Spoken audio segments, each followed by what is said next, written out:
It's unbelievable. It's crumbelievable. It's crumbelievable. Oh man, that's What like was that for? What product was that? That was New Kraft Crumbles. Good. They're crumbelievable. Oh, okay, sure. I don't remember that. You said that, and like I started like the Philadelphia legend gears in my head started going because we had a mayor who got called out for being a total piece of shit because he was a total piece of shit. Rizzo? Yeah, Rizzo. Rizzo the Rat? He was a fucking rat. He called a guy a crumb bum, so I'm thinking about you're crumbelievable. Crumb unbelievable. You know what's a fun one to throw around is Fink. Oh, like a rat fink? You're a rat fink. Well, Ratfink's kind of been co-opted by Ratfink and by That's true. Speedboat Ratfink Ghost. Yeah. Really kind of co-opted the entire idea of being a rat thing. Yeah. But calling someone a Fink, that's just what you call somebody who talks to cops. Oh, cool. I didn't know that. A fink. Ooh, yeah. Learned all kinds of stuff. Finks. And then, yeah, inform on to the authorities. You think, because you're a rat fink. You're a rat, which is something, like the thing that was a classic. I love crumb bum. It's one of the insults that like Hank and Dean call people on Venture Brothers. It feels very, very of its age. It's a very 70s vibe. Kevin, you were just telling us before the podcast recorded that I want to bring into Goosebuds about bone music. Bone music, which I thought at first was like, oh, like Isaac Hayes and that sort of thing. Oh, no, it's different. Bone music's not just sexy music. Yeah, bone music. Okay, so this I think was maybe like a 99% Invisible episode, or it was like one of the first like podcasts I like ever listened to, but it was about pirate vinyl essentially. So in Soviet Russia, folks would take like old X-rays from hospitals and stuff, and they turned them into vinyl records so they could listen to illegal music like Elvis and stuff. Yeah, like I was just gonna say that. Like, I didn't realize this was the aspect of it, but it is it was a black market to smuggle in banned music. Yeah. So dumb question, because what the material of the X-ray is It's either vinyl. vinyl or it is vinyl. Okay. Yeah. Didn't know that. It's not. I'm not a scientist. I'm not a doctor, but I don't know what the X-rays in Soviet Russia were made of. But you can make a record out of chocolate because it's just like, what are the grooves cut in? Like, you can make a record out of dang near anything. You make a record out of wood. Huh. Man, this goes back to where I just think vinyls are just dark magic. Yeah, it's cool that it's a physical sort of thing. Well, I mean, CDs are kind of the same. It's just instead of like physical grooves, it's like light grooves, laser right? grooves. Yeah, which is even cooler. I guess that's all it is. Yeah, I mean, I this idea to bone music, when you explained it, I was like, oh, I thought they're like people are smuggling in the music like encoded on their bones, which also would have been cool. It's funny because Kevin said bone music, and I was like, did people? Because what were we talking about right before that? We were talking about the illicit vinyl groups, right? And I was like, hold on, do people steal bones and make xylophones out of them? Like, I was expecting you to go down to some pretty wild places, or like little like bone boxes, like a music Besides box. skeletons who have parties in general, that's a lot of their music is made out of bones. Oh, that's skeleton culture.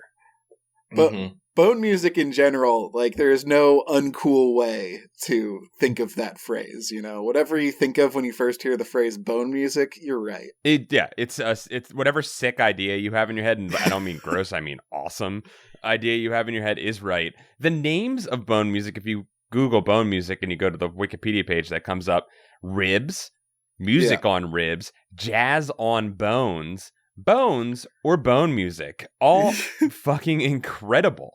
Yeah, some of these like artists that they list on the Wikipedia, like Elvis, the Beatles, Rolling Stones, Beach Boys, Ella Fitzgerald, Chubby Checker, like timeless stuff, but like thinking about it being illegal or whatever, like it being transgressive when it was transgressive in America. All these bands were transgressive in America, but as millennials many years removed from that, we forget. They probably, I'm assuming that in Russia they didn't have the freedom to be this, choose about it, but I wonder if they're like, well, certain genres of these illegal recordings need to be on certain X-rays. You know what I mean? Like, like 9 Inch Nails, that's a rib cage. Sure. That's a rib cage X-ray. Okay. Ska, that's your feet. I don't know if the Soviet Union and 9 Inch Nails had much overlap. But there was probably someone who was like, God, I gotta get this in there. I just heard the perfect drug for the first time. I gotta get it in there. Oh, you also mean in terms of decades. I just realized they weren't around at the same time. Thank you, Kevin. Yeah. I like to believe that Bone music is still being made for Nine Inch Nails. I like to believe that they only allowed their music to be printed on Bone Music, the Bone Music platform. I just want to shout out the few people who are listening to our podcast on a Bone Music record on an X-ray. I think that's cool. What would the Goosebuds illegal pressing be on? It would be on a X-ray of what's our bone? What's our bone? You're asking. I think it's a laughing skull. But maybe that's too obvious. I think it would be on a shredded up copy of Return to Ghost Camp, but with resin to make it a record. Ooh, that'd be cool. Oh, okay, I got it. The most 90s thing it could be. It's cut into the leftover Goosebumps slammers that were definitely made in the 90s. Where on the back side of it, there's an episode engraved into the back of them. I was thinking Giant Pogs too, Paul. So I'm totally on board with you. Yeah. I was thinking regular Pogs, and you have to have 300 of them to listen to a single episode of Goosebuds. Looking up if there have ever been any Goosebumps things pressed to vinyl. There has to be. Wow. Do you think the theme song made it to vinyl? The original motion picture soundtrack for the first Goosebumps movie with Jack Black is apparently sure. But is there a 90s era, music from the TV show? The best of Canadian backing tracks. Here's my question. I can't remember. We've watched the movie twice now. Did they use, I think I watched the movie 3 or 4 times. Did they use the Goosebumps theme in the Goosebumps movie? I don't believe they did, because Danny Elfman did the score for it, and he probably wanted to do his own thing. Oh, yeah, he wanted his own theme. He wasn't about to be trumped by that beautiful, beautiful theme. Bum, bum, bum, bum, bum, bum. It's really good. It's great. I'll say it. It's greater than anything John Williams has ever written. Whoa. Yeah, I said it. I mean, has John Williams done anything as iconic in his few notes? How about that? That's a great question. No, and I think I wouldn't even bother to smuggle his music into the USSR. I would only do that song. Has Johnny ever added a dog as an instrument to his music? That's the question. He doesn't have the vision, Welcome to Goosebuds. Uh-oh. It's Goosebuds. I'm Kevin. I'm Chad. I'm Paul. And we all definitely read this book. Today is a day where all of us have done the homework. Some of us will bear the scars of this homework for the rest of our lives. This was Kevin said it in our chat before we recorded. We try not to talk about the book before we get on here, but I had to say it was a stinker. And Kevin said it. You said it best. This one hurt. Yeah, this was painful, but I can't blame RL for this one because he definitely didn't write it. So. You don't think so? I think he 100% wrote it. Interesting. I'm excited to discuss our theories. As I also read this book and feel the emotional scars of this book, as you do, my brethren, I also suffered alongside you. I don't think RL wrote this book. Okay. I'll bring up a few points of why I don't think RL did this one. He probably did a pass on it, did an editing pass, but there are a few things that seem like calling cards for another author in here that seem like RL wouldn't do. Okay. I don't have an author in mind. There's some stylistic choices that are nowhere else in the other Goosebumps. Okay, that's books true. I've read, so. Yeah, this one makes some bold departures from the normal format of it of a Goosebumps book. I will say though that, and maybe Kevin, to your point, I think there are quite a few RL hallmarks in this one, but they're used in such an ostentatious way that I think maybe you could be right that they might have been just plucked out and put in there. They might have just been put in there on purpose to try and sell the effect. I know some people were excited for me to read this one because it deals with a card-based tabletop RPG. Oh, you mean I missed out on a tabletop story? I mean, I totally read this book. Chad, you might have remembered this was definitely RL's take on Magic the Gathering and Dungeons and Dragons. Are you fucking kidding me? Yeah. It's so bad, Chad. It's so terrible. Apart from the imagery, which is it's also pretty bad, but in a weird and interesting and legally distinct sort of way. It has enough creativity that you're it could have been fun. There was so much fodder. There was so much to work from and work with, and he chose not to. He just Is it just explaining the rules of this game for half the book? Of course not. The rules are incredibly loose. I don't even know if he has rules. Before we even jump into the plot, I guess we can explain part of the game. The game is, it seems to be more of the board game variety and less of a tabletop RPG. Mm-hmm. Like, there's no real dungeon master or game master or host or whatever. All the actions are done via a combination of rolling 4 6-sided dice. Mm-hmm. And also consulting cards from 4 different decks. Mm-hmm. The character deck, the power deck, the action deck, and the fate deck. I could see this being developed into a board game, and maybe even a tabletop RPG with like some guided like DM storytelling type stuff. But not the version that's presented here. Not really, although I will say that one of the best named characters RL has come up with, Kyle Boots, the character named Kyle Boots in this episode, in this book, does indeed do a little bit of guiding, because he does, in their first play of the game, which the game is called, the book we're reading today is Be Afraid, Be Very Afraid. Be Afraid, Be Very Afraid. Sorry, that is the book. We should have said a very generic title for a Goosebumps story. You look at your fucking podcast app for the title. You know what it is, yeah. You guys know. You're already there. But I just open up my phone and start smashing buttons, and I'm like, oh, cool, podcast. I'll listen to this now. I love your life roulette that you live, your entertainment roulette that you live, Chad. Yeah. Be Afraid, Be Very Afraid is also the tagline to The Fly, the David Cronenberg movie. This has nothing to do with The Fly. It has there are bugs in the book, and they do play a part, a very stupid part.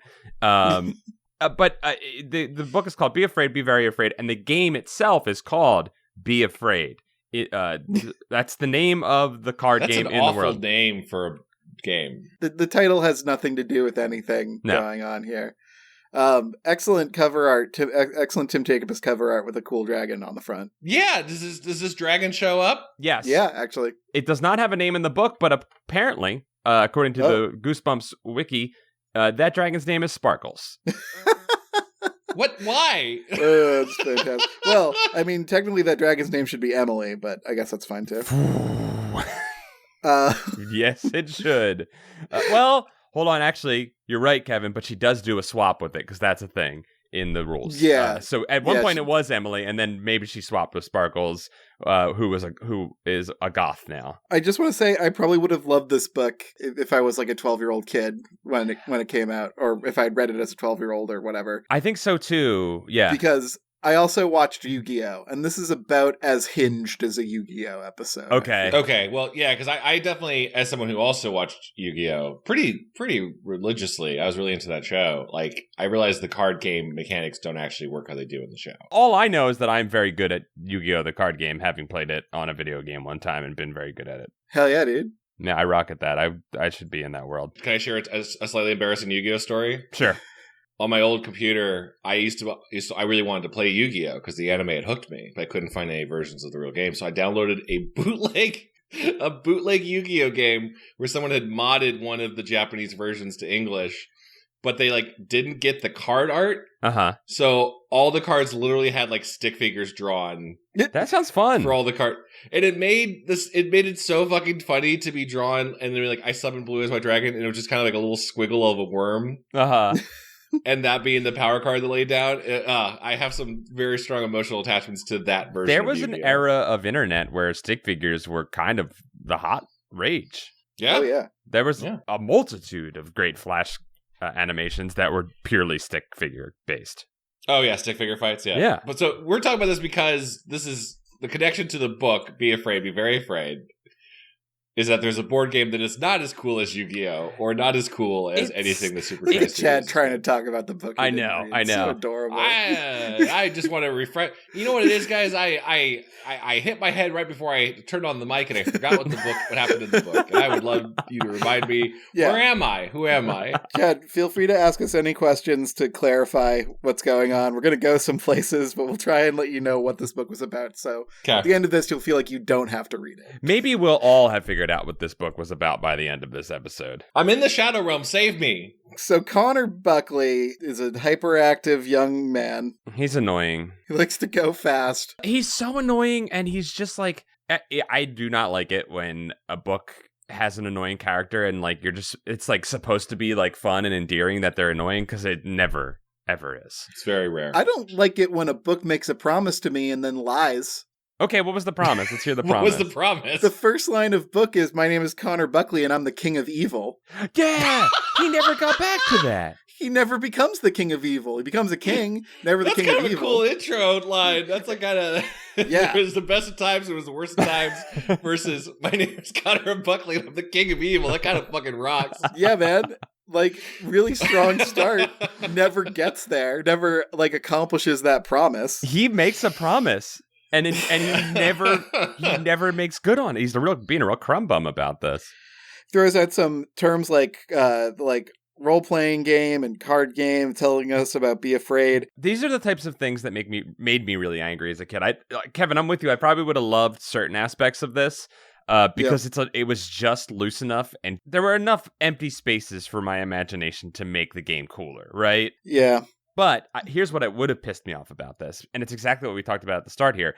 This ostensibly is set up as sort of a Magic the Gathering type game, but then it swerves into a Dungeons and Dragons type thing, and then you realize when that happens, when a thing like, because Magic is a beautiful game that's been around for 30 years. Yeah, that's why they call it the beautiful game. It's the beautiful game, and it's fully fleshed out enough to easily be adapted into a book. You could do everything with the mechanics. It has been.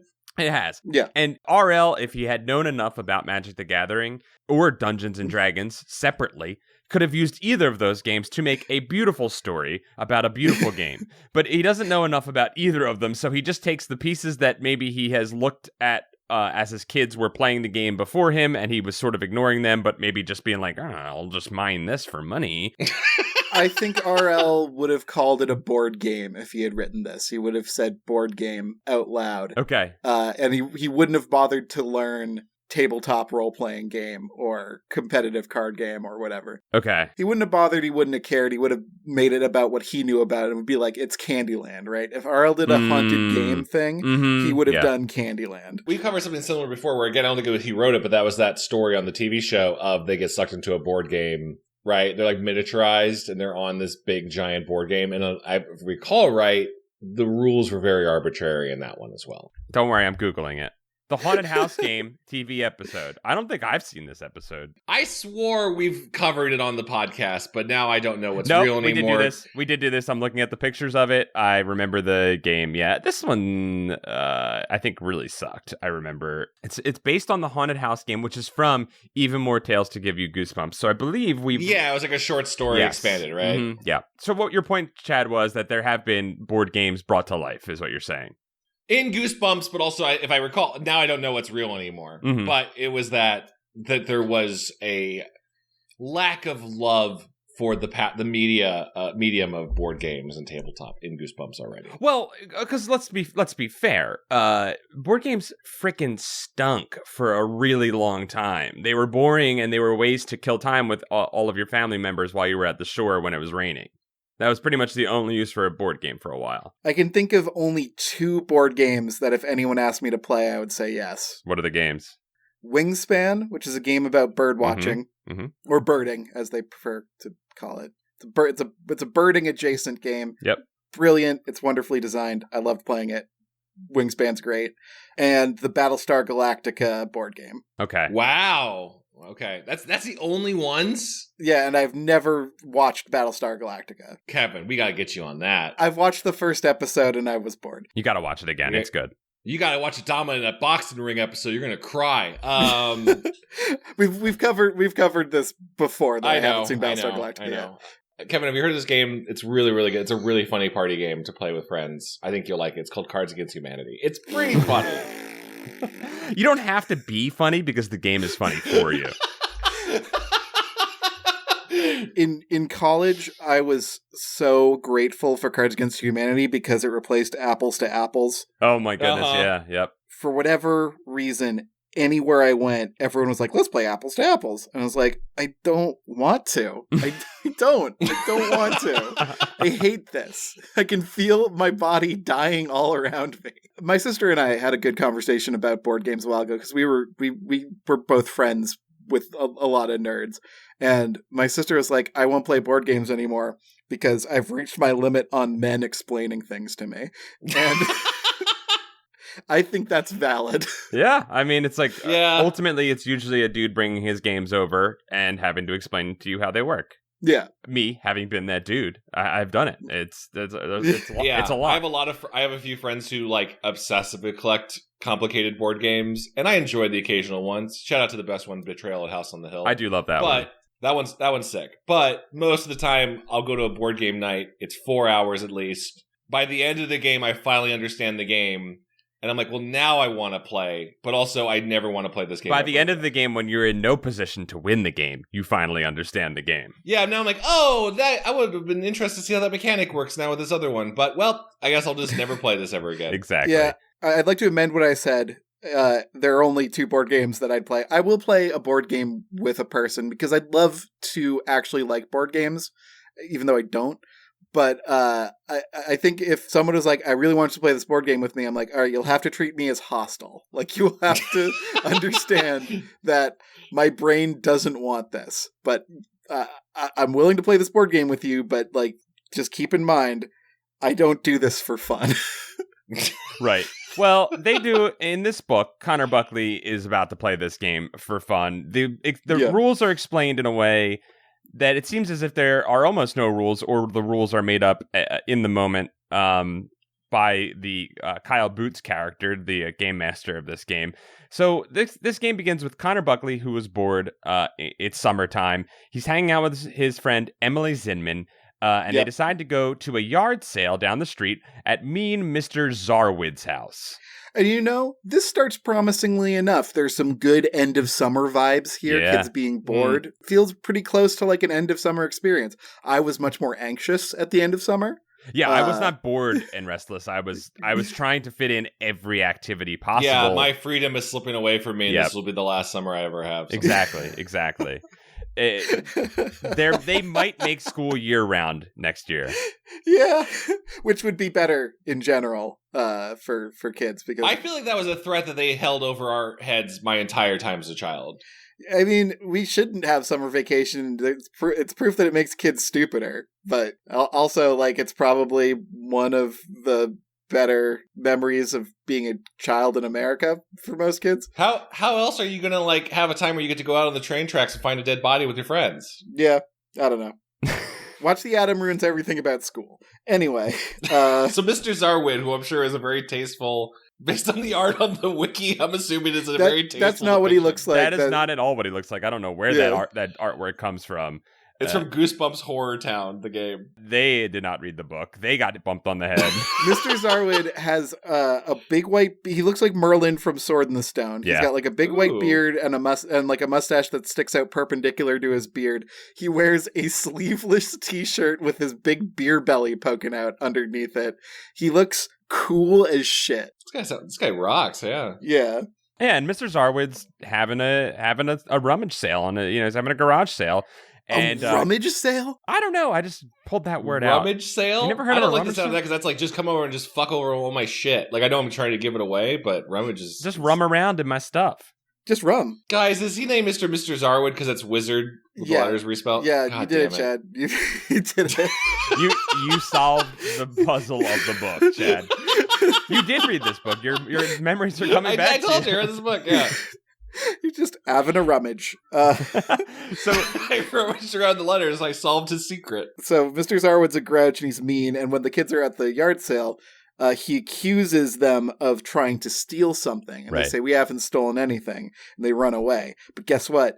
Connor did steal something because he was accused of stealing something. So he might as well steal at that point, which is kind of, it's fucked up, but also like kind of makes sense. If you're going to be accused of the crime, you might as well just commit it at that point. Well, if he's the king of evil. He's not. Well, that's his first step towards it. If he wants to be, you got to steal things. That's true. You do have to start small. You have to do small evils to begin.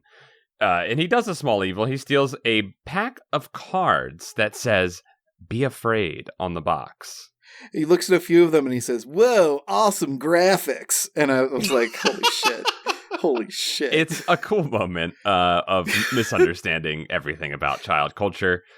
which this whole book does. In the 90s, whenever you saw anything cool, you'd say awesome graphics. Awesome graphics, right? yeah, totally.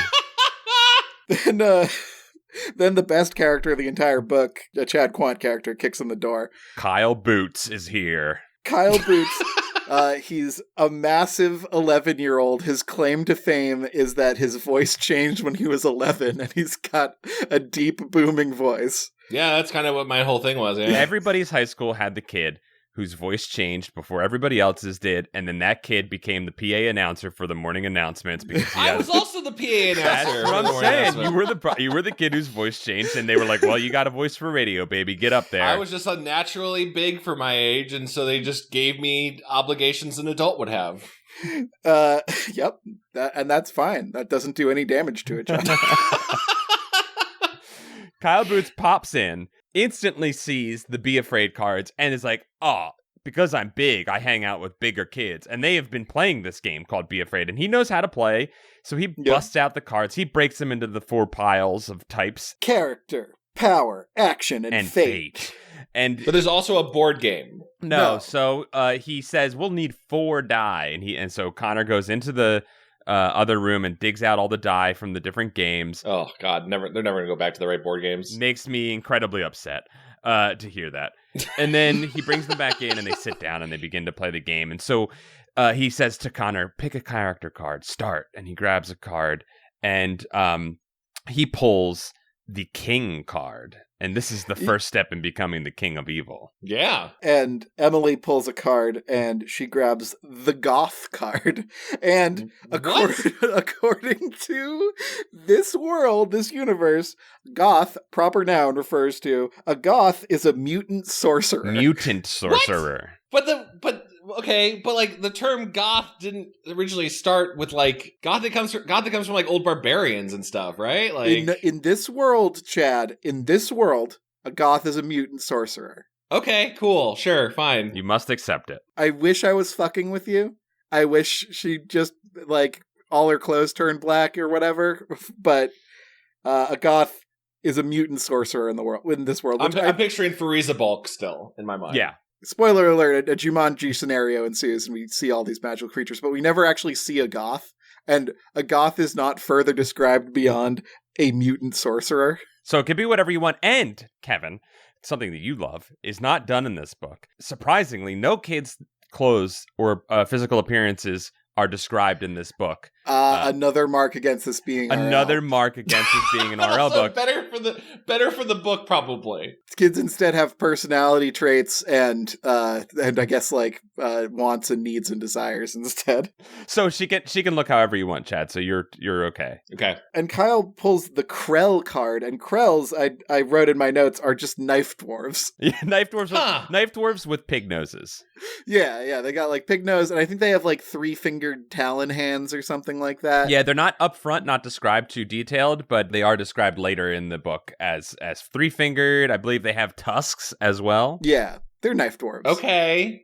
Kind of sound like a Zelda creature. A little bit. And I'm down for this so far. Like, this isn't so bad. Honestly, the creatures that he comes up with are kind of sick, and he has a pretty fleshed out menagerie of characters in this.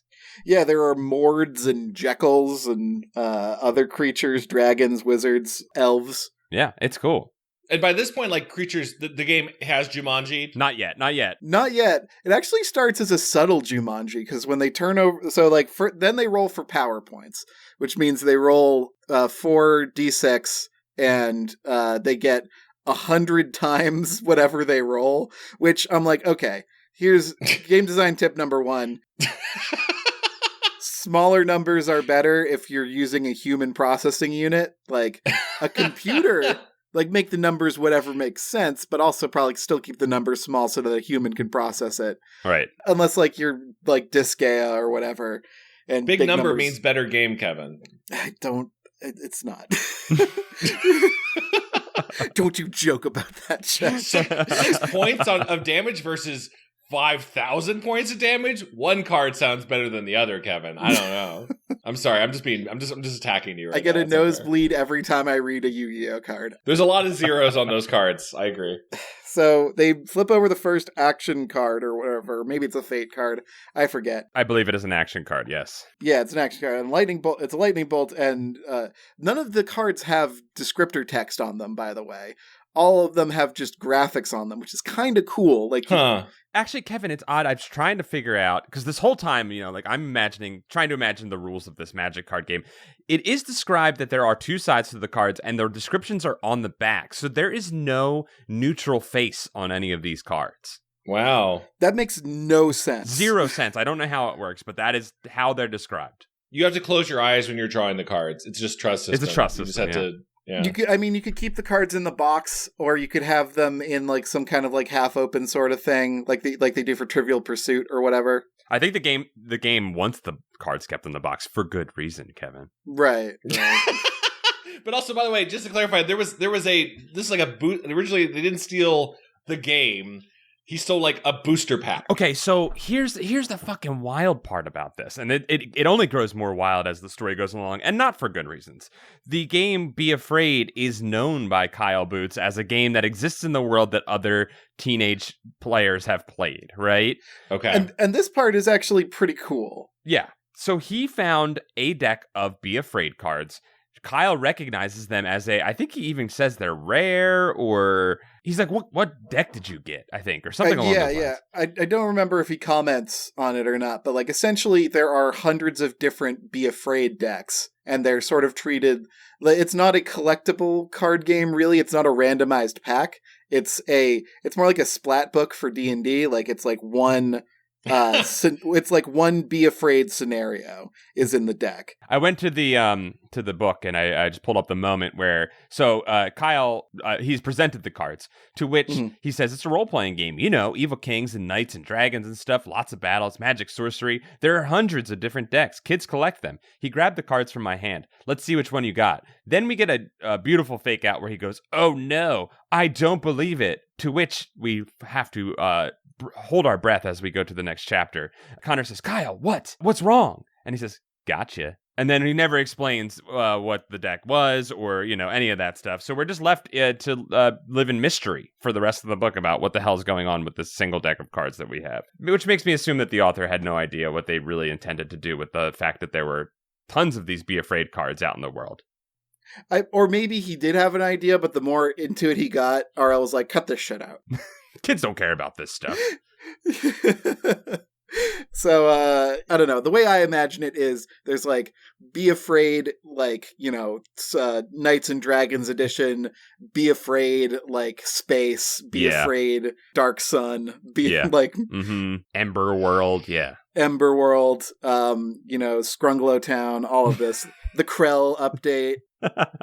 Well, so he pulls the first card, and we've got our first experience of what this game does, and he pulls the lightning card, and a bolt of lightning flashes, and then an actual creepy imagery occurs here, where the bolt of lightning flashes, and in the window, Connor sees a face with glowing yellow eyes. Cool. Peering through the window. Yeah, so that's the third thing that happens. The lightning happens, and then they flip over a black card, and they see... The power goes out. Then the power goes out. They light a candle. So they see Zarwid in the window. And he's like, "Hey, did you steal my deck of cards?" And they're like, "No." He's like, "You better not have, because you better not have." And he just sinks out of frame again. Yeah, he just walks away. And then they all laugh, and they're like, "Stupid Mr. Zarwid, we did steal the cards. What an idiot." And then they go on playing in the dark. They light some candles and stuff. Playing Magic the Gathering by candlelight, super fun, super cool. Yeah. It's what 90s parents are most afraid of, that you're going to play Magic the Gathering, and actually this is what they're worried, right? You'll play that game and then you'll accidentally summon a demon. Yeah, absolutely. I think you couldn't have written this one in the 90s because the Satanic Panic was still so close. Right. This is about 2000, I think this one came out. And I think this is an irresponsible move on whoever wrote its part to potentially dredge back up the Satanic Panic. I don't like the idea of it. But like a dragon shows up, they summon knights. So now here's where Kyle starts to GM a little bit. And he's kind of seemingly being like, I think he even says like, I get to make up the rules. It's okay. Like, well, I'll do whatever. Yeah. And it's seemingly happening at random, but they seem to be playing the game and they've all agreed. They've all bought in on whatever make believe they've agreed upon. It's coming together for them. It's seemingly happening. So they're summoning Krells and knights, and Emily summons a dragon and then pulls the Reverso card and becomes the dragon. Yeah. Okay, before the Reverso dragon, we hear all of this commotion. We hear the lightning bolt. We hear like some like screaming and stuff when like they summon knights or whatever. But it's all audio. Which is cool. Like it's kind of like Jumanji crossed with the Dungeons and Dragons episode of Community. Yeah. Sure. Where like they're just sitting around a candlelit table, but we hear the sounds, but they also hear the sounds. And they're like, what the hell's going on outside? And they accidentally summon a dwarf creature who goes, I'm free! And then runs away, and they all see him. And it's not a fake out. It's not a dream or anything. They like actually summon this dwarf. Yeah, in fact, it's the end I believe it's the end of a chapter, and I was just like, oh my god, here, whose little brother is this gonna be? You know? Yeah, okay, yeah, the fake out is then the most gross, disgusting creature I've ever seen came down the stairs, and it's like, yeah, it's gonna be a little brother, something like that. It's not. It's an actual dwarf. They freaked us out on the fake out. They faked out our fake out. That was a cool moment, and for a brief moment, I believed, hey, maybe this book's going to be good, because we actually got a good fake out, and then it goes right back to kind of doing the same old stuff that they always do. We get the real elf escape. Yeah, they stop playing the game for a bit. I believe to chase him, right? They chase him outside. Yeah, we see the carnage that has been wrought. Their neighbor's house is destroyed because they tried to destroy a neighboring castle. Or like Connor sieged a neighboring castle because the Krell and the Goth ganged up on him. Yep. Mm-hmm. And he's like, that's weird. Did we do that? That's fucked up. And I think there's another Zarwood interaction, but Connor goes to bed. He has a dream ballet.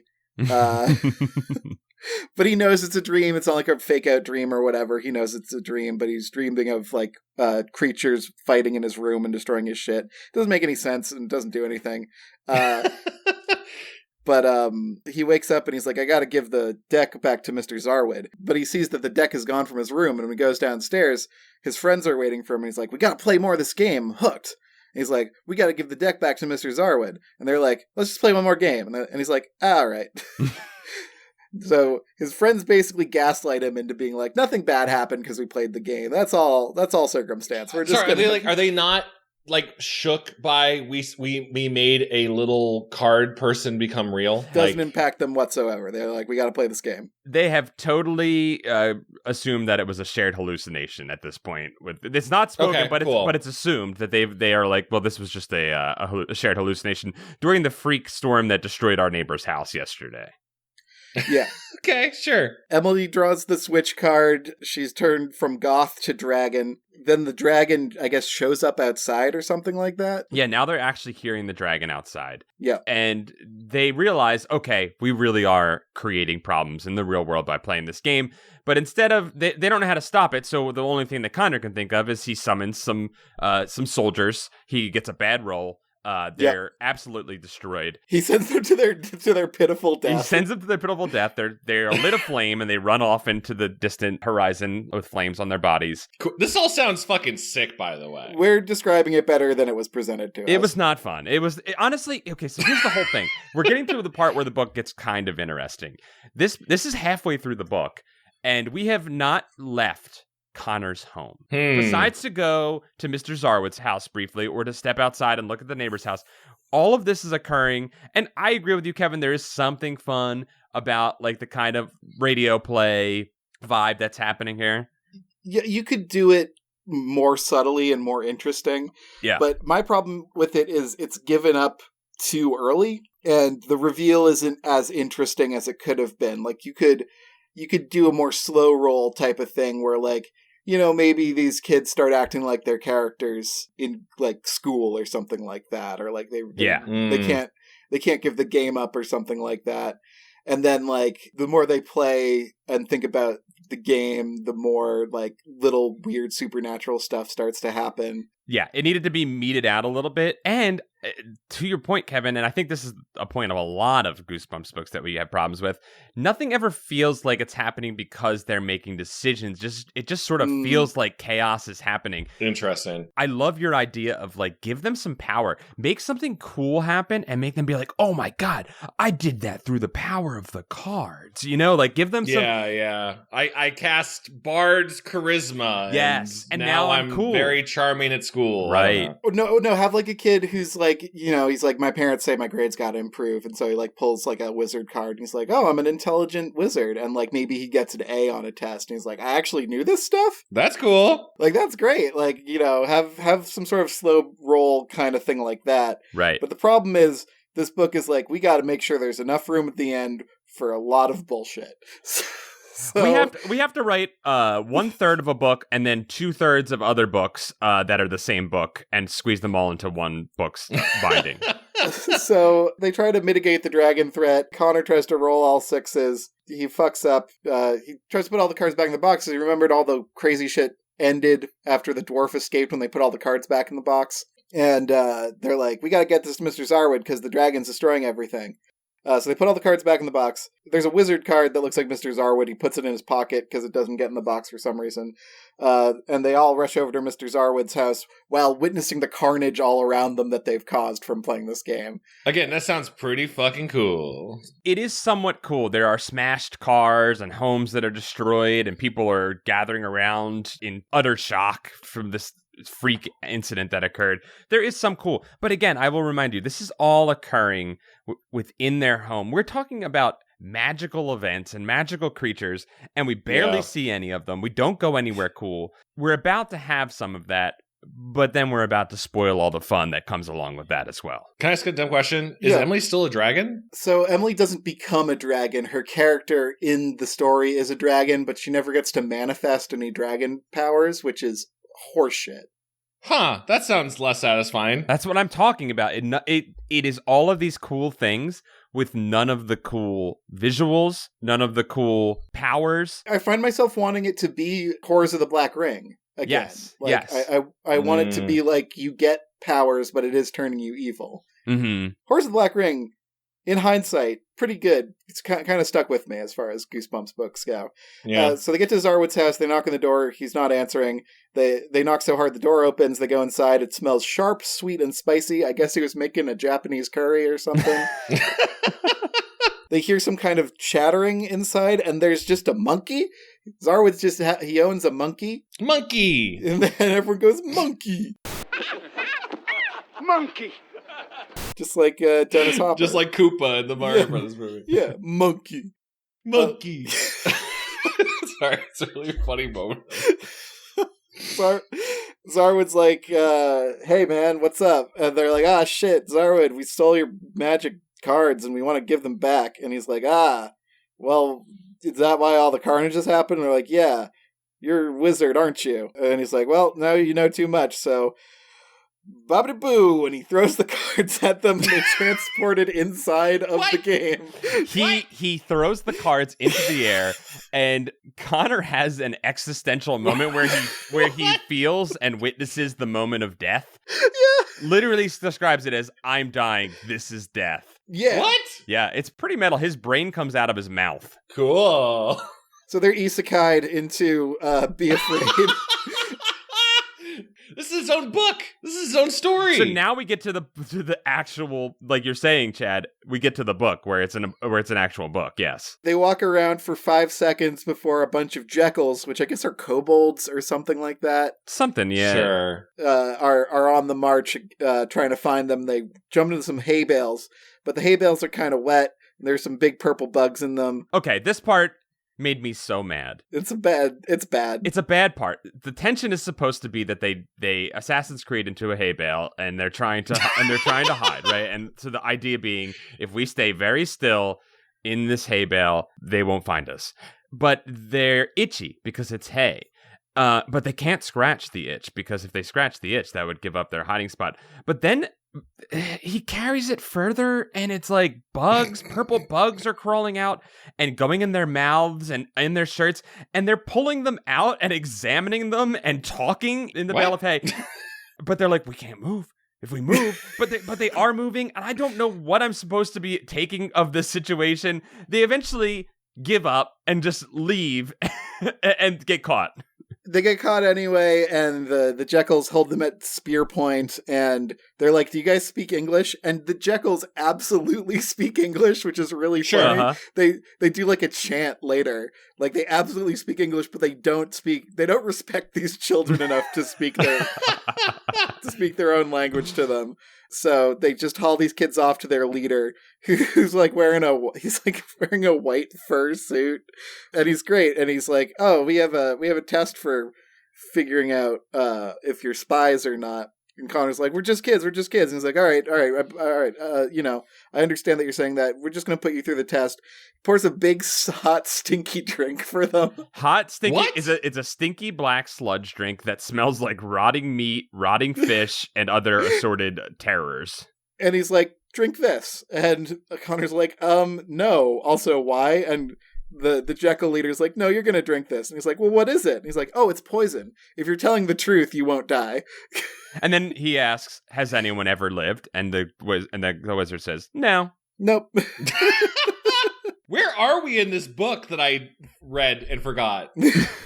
We're like page 60 out of 120 pages. Yes, so. Yeah. A bunch of dragon riders swoop down. They do cool like cowboy tricks off of their dragon neck horse mount things, and they slash a bunch of Jekylls in half, and the kids run because they don't know if the dragon riders are on their side or not. Yeah, the dragon riders rout the hell out of these Jekylls.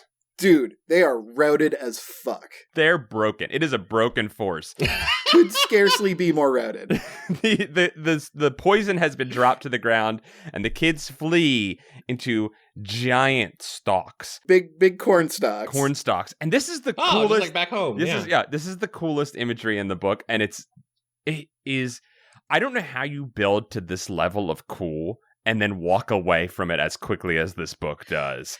Yeah, how do you not have more ideas after this? So the stalks begin unfurling, and inside there are slender green hands that begin reaching out of the stalks. And smooth green heads begin to emerge with no mouths, no faces. I guess they menace the kids. I don't know what actually happens to the kids. But they're like, "Oh no, Stelks. They're gonna capture us." And I'm like, they're connected to corn stalks, are they not? Like, how can they cause any problems? So they're being menaced by Stelks, and then in like courier like serif font at the bottom in all caps, it says, "You finish the story." What? And so at this point, I'm like, okay, bold choice. Was this just a lead up to a Give Yourself Goosebumps? In that moment, I thought, did I accidentally begin reading a Give Yourself Goosebumps? Are we going to loop back in and find out? Which could have been cool if it suddenly turned into a Choose Your Own Adventure, but it does not. But like, if it was a book about games, like ending it with a Choose Your Own Adventure style thing, like an interactive portion, that would be kind of interesting and perhaps literary almost, I dare to say. But thinking about it, one of the things about Goosebumps was that you could put a Goosebumps book on your summer reading list. And they'd be like disappointed in you, but it wasn't a problem. They couldn't say that wasn't a book. It was a child loophole, and we all abused it. Yeah. But you could not put a Choose Your Own Adventure book on your summer reading list. Like, you could not get credit for a Give Yourself Goosebumps. I ran into this many a time. Yeah. So I think incorporating that element into the book would disqualify you from claiming this book as a summer reading. Right, because it's really book. You really played a game. You didn't read a book.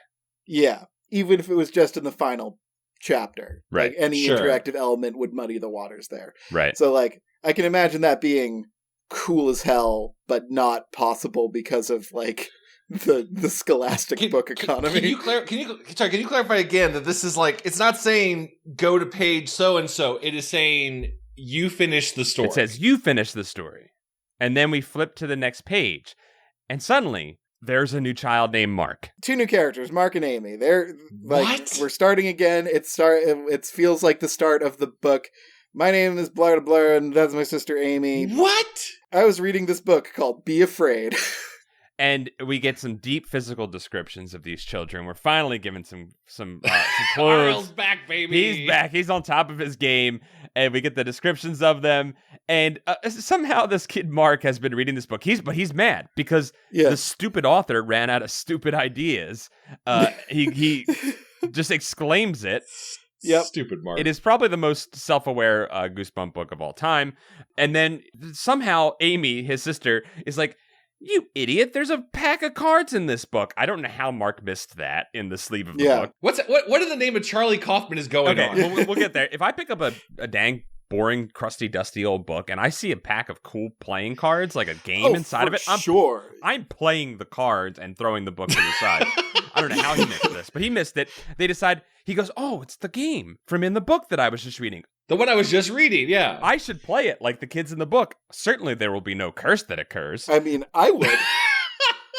Yeah, I mean, again, if I find a pack of playing cards in a book, I'm playing it. I'm not reading the book. So he plays it with his sister Amy, and of course they're sucked immediately into the game. And Mark, who is later described as an observant reader, has a moment where he reads the literal description of the scene he just read in the book he was just reading moments before he was sucked into this world, does not know where they are. They're completely lost and does not realize that they are in the exact same place in a dangerous world that he just experienced in a book. Weird. They wander into the woods and they're captured by I think a Skrell? A Krell. I think it's a Krell. I think it is a Krell. Yeah.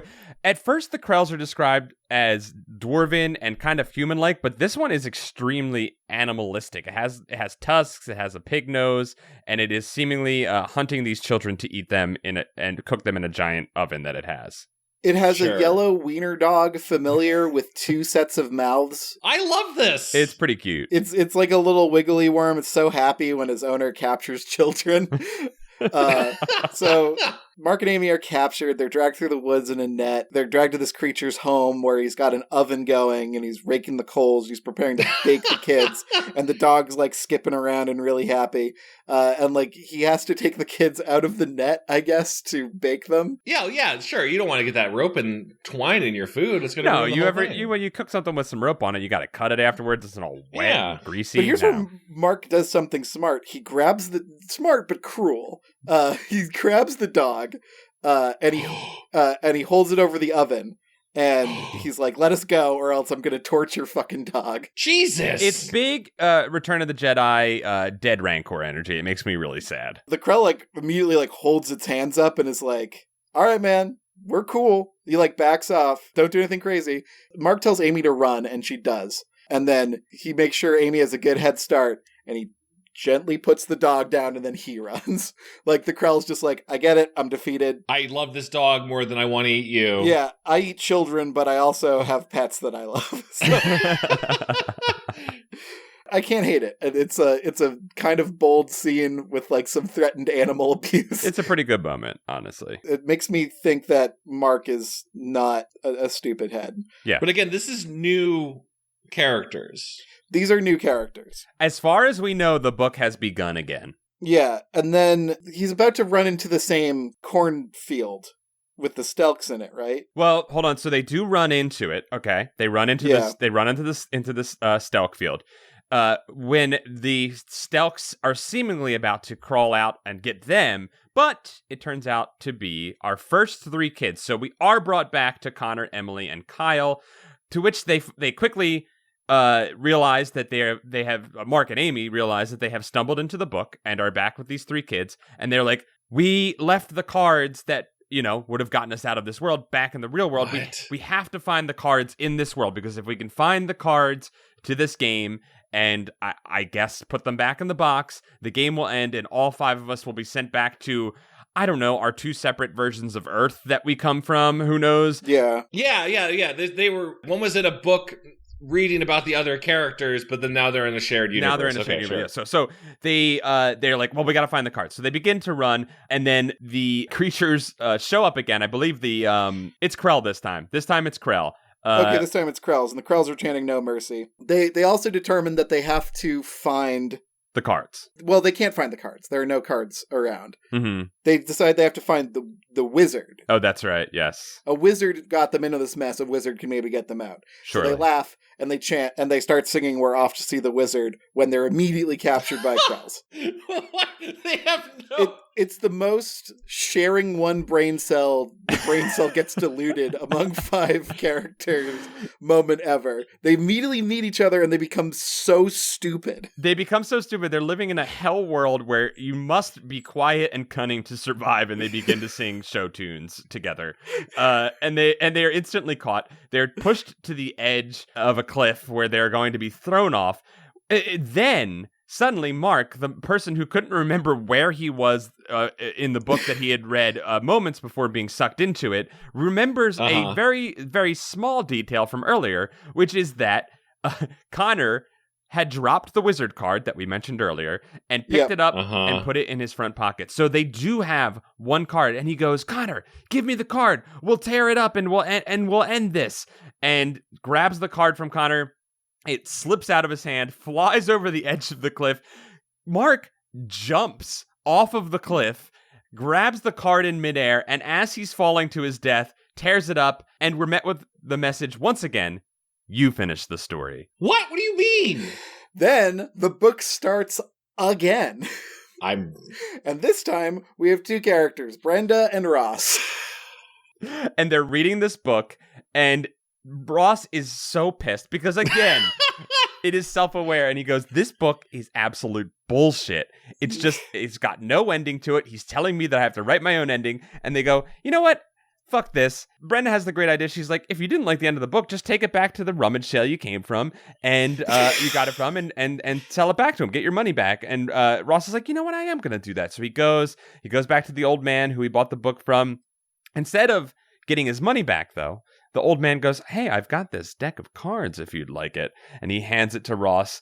And Ross says, "Oh, thanks, Mr. Wardiz," and runs off. And we're left with that to sit with. Wait, what do you mean? I love that Mr. Zarwood changes his name to Mr. Wardiz, depending on, like, the area code he's in. He just scrambles the letters into different combinations? Yeah. And that's it. That's the end of the book. That's the end of the book. I will say this, the book fucking sucks. But it is kind of cool that seemingly there is a trans-dimensional wizard who is just going around fucking kids up with his magical evil cards that he gives them. Yeah. The imagery in the book is actually pretty good when it exists. And there are ideas in this book that are great. It probably would have made a kick-ass short story. It's just there's too much of it and too little thought. You know, the characters don't learn anything. They don't grow or change.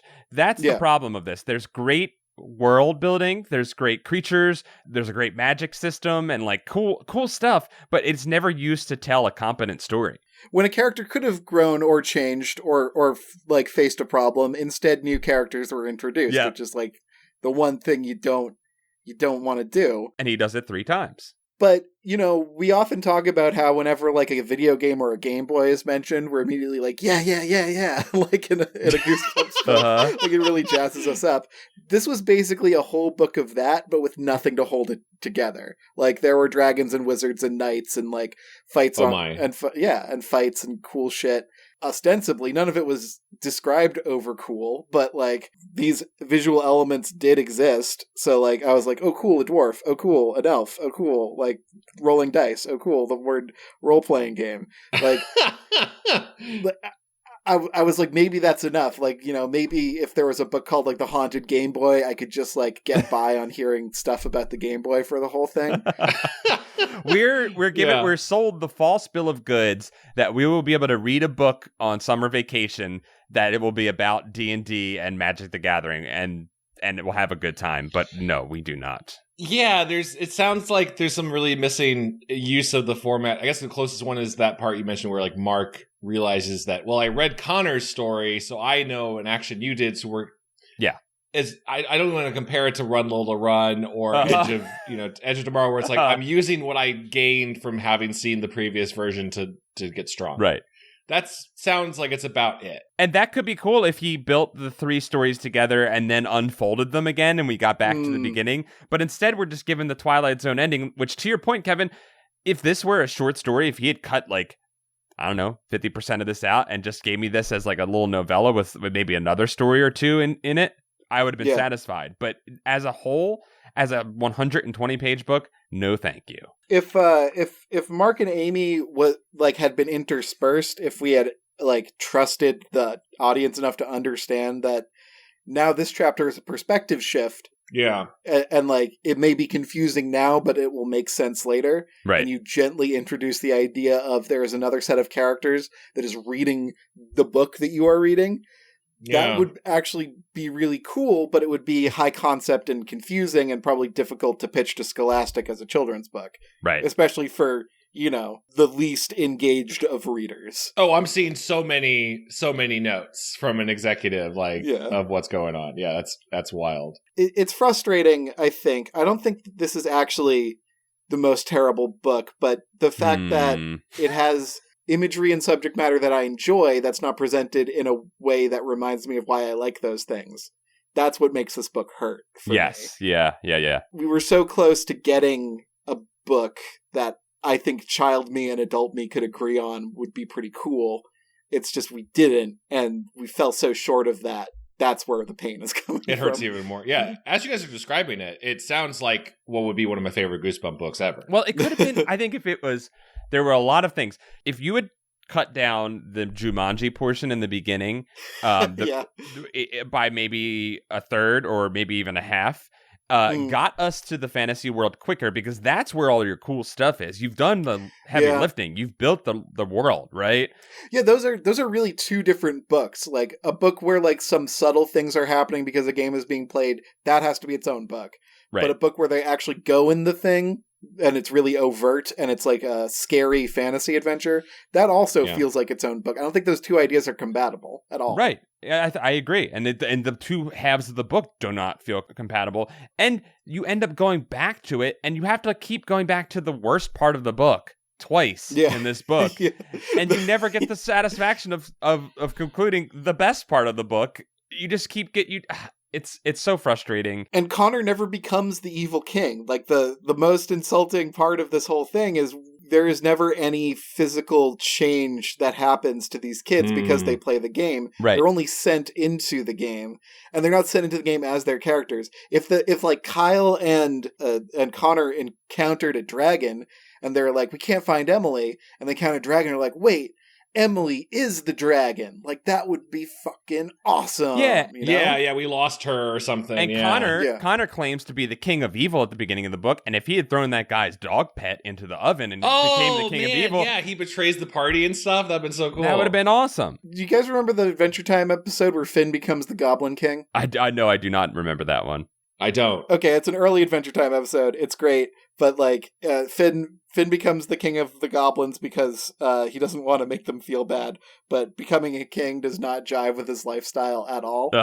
Sure. And I think you could do a horror twist on that if if he really was the evil king, make him like so he presides over a big table full of food, but it's all gross, and they're all like, eat king, eat, you are the king of evil, eat our evil food. Like, you could do tons of stuff with being an evil king sucks.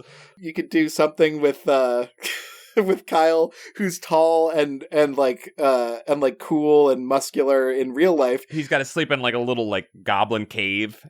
He's just a Krell, so he's a little knife dwarf, and he's got to come to terms with being short and having animal features all over him and stuff. That could be cool. Like you could do a whole thing with that. There's so much here. It's just, I don't know. Maybe they only had a week to write it. Maybe. I don't want to be too mean. Sure. We give them every one of these episodes, we're like, I don't know. Maybe they were going through some shit. I don't know.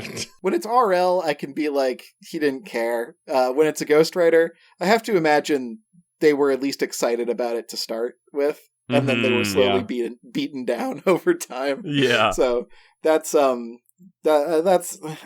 be afraid, be very afraid. Yeah, it's useless. Ultimately, a useless piece of writing.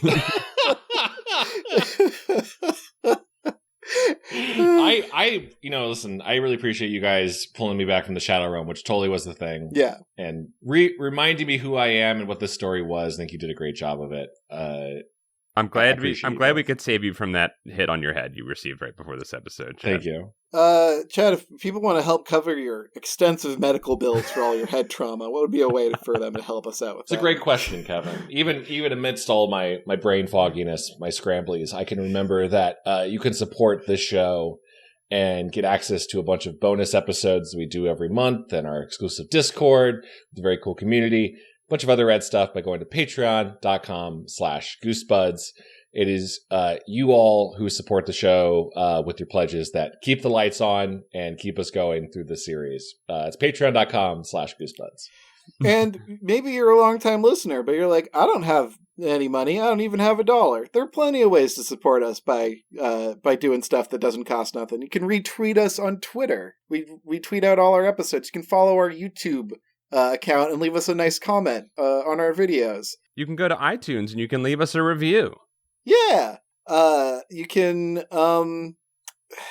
that's probably about it. You can send us a nice email. You can email us at goosebuds@gmail.com and just spread the word of mouth for the show. I think the best way you can support us that is often overlooked doesn't even really require a computer. You can just tell a friend the next time they say, hey, I'm looking for a good podcast, or maybe unprompted you can tell a friend, hey, you should listen to this podcast. It's called Goosebuds, and it's got some guys I really like talking about some stuff I like. That would be really helpful.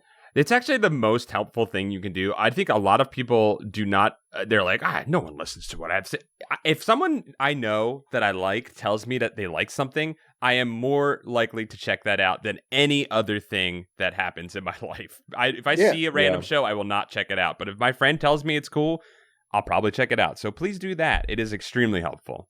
Yeah, and if you found this podcast because some friend of yours recommended it, let us know. Send us an email about it or something. And tell that friend, thanks. Yeah. Hey, thanks. Hey, thanks. Keep doing that. Keep telling other people about that stuff. I think that's been an episode of Goosebuds. Sounds like it. I think we butted. Guys, we'll thank you all for listening, and we'll see you next time. All right, Chad, let's get you to the hospital. Yeah, please. I love you, boys. I love you too. Bye. Love you. Bye. Bye.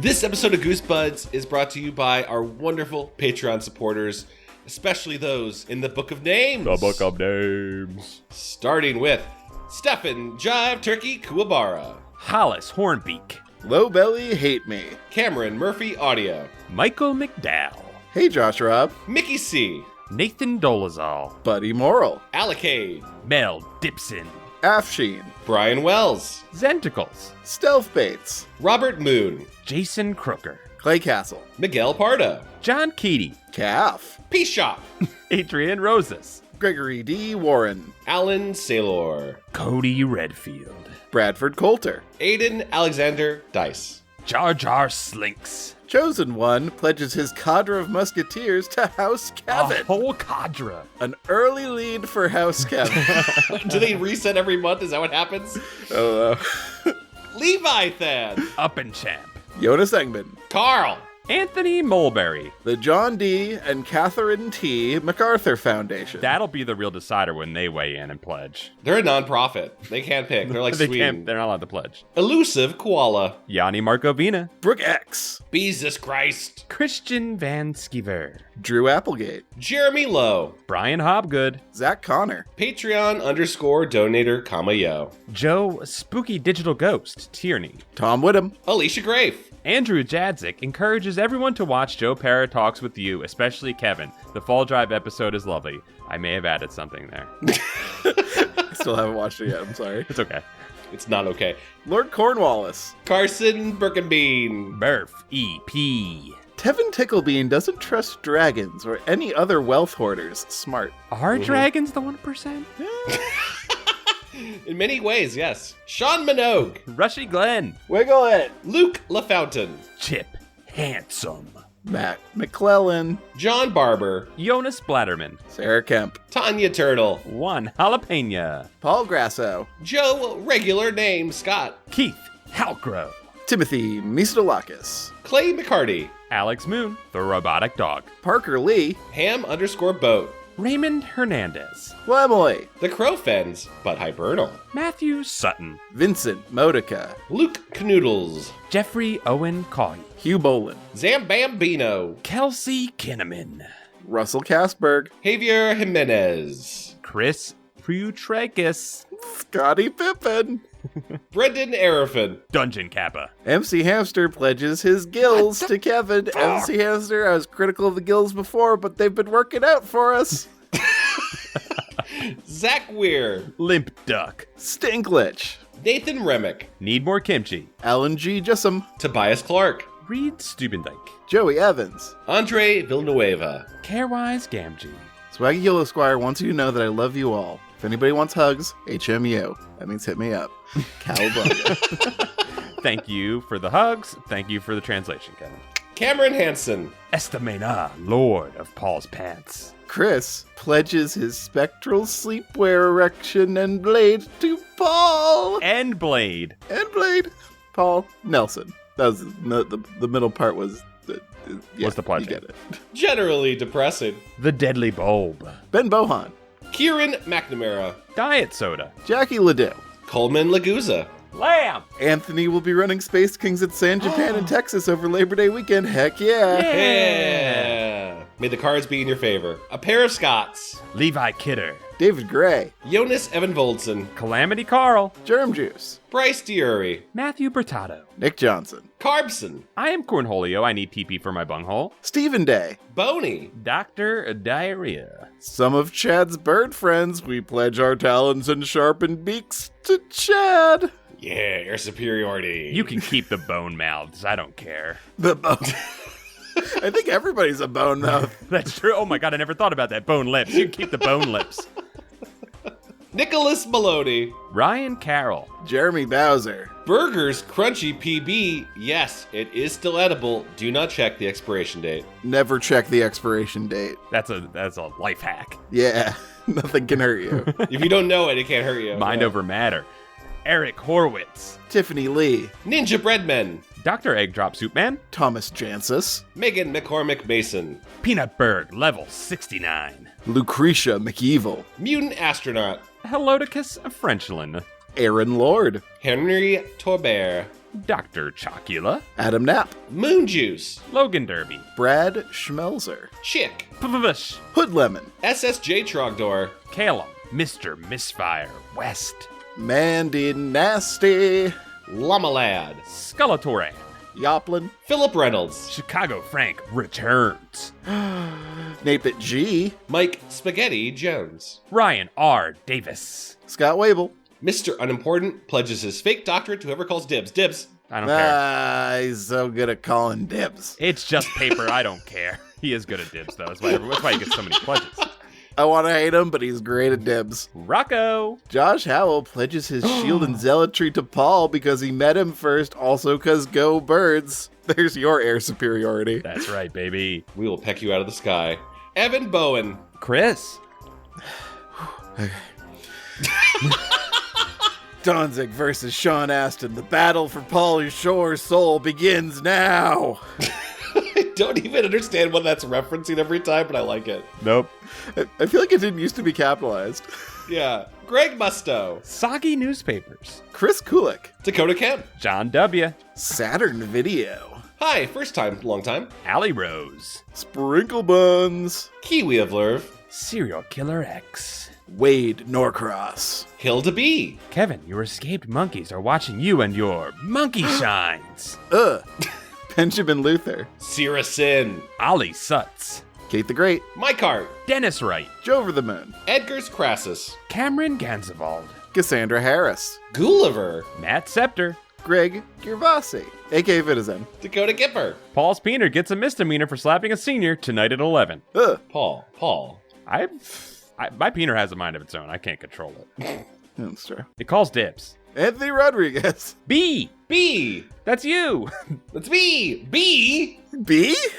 B. That last name was my favorite. That's why I said it over you. Soap. Big Nick Lane. Kira and Brian are big fans. Jeff Webb is still a big baby, but we both sincerely appreciate your well wishes. Alpaca Acquaintance pledges their wool to Paul. Make socks, not war. Aw. Oh, it's a comfy war. Yeah. The blade of the Goblin Grater is pledged to Robot Boys, Chad Gwant. Yeah, Wow. we got the ground. We got the little mines and the tunnels. Wow. Chiraku, the thing that goes doink in the anime. Blake, bad time having Cavan. Dan Antonio! After some soul searching, I pledge my spear to Archmage Paul. Wow, I didn't know I'd become an Archmage. Sick. Good for you. Thanks, man. Spencer Y. James Stavronos. Bjarndir. CM. Farah, right? Official Goosebuds Chronicler and Ledgerman. I think there's no other name attached to it. It's just the title. I gave them that. I don't remember where. I think I did it on the Discord or something. Yeah, that's right. You didn't consult with us, but it's fine. It's already on paper. Jesse.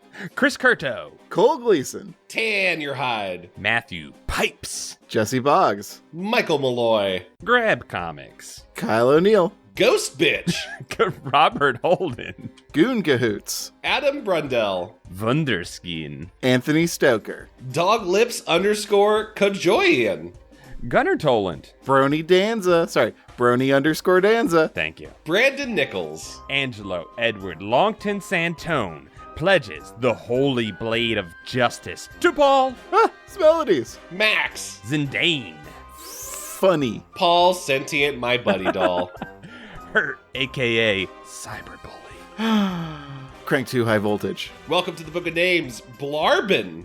Your name is written blood, Lumo Nuva. Welcome, Brian Udith. All will remember forever Logan Kilgus. The book glows as I write in Boss Ferratu.